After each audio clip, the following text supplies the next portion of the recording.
मैं कोई ऐसा गीत गाऊं এবার হচ্ছে এর অন্তরা পার্ট মানে 3 নম্বর পার্ট। এর আগে দুটো পার্ট আমি ভিডিও করেছি। তারারারারারারা, সা এখানে ডি স্কেলে যেহেতু করছি, রে এখানে, গা এখানে, মা এখানে, পা পা গা মা পা ধা, কোমল নি এখানে, কারণ পা এর পরে ধা যদি হোল স্টেপ পরে হয় তারপরে কোমল নি এখানে হয়, জাস্ট পরের ফ্রেটটা। শুদ্ধ নি হলে হতো দু ঘর পরে।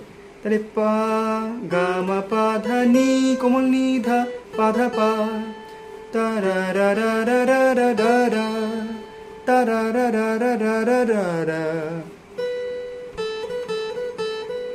সরি, ধাপা ধাপা ধাপা ধা, এটা হচ্ছে রে রে, ধাপা ধাপা ধাপা ধা রে রে। আবার রিপিট হবে, তারপরে রিপিটটা করে দিই, তারা সরি তারারারারারারা, তারারারারারারা। ঠিক আছে, এর পরের পার্টটা পরের অংশে।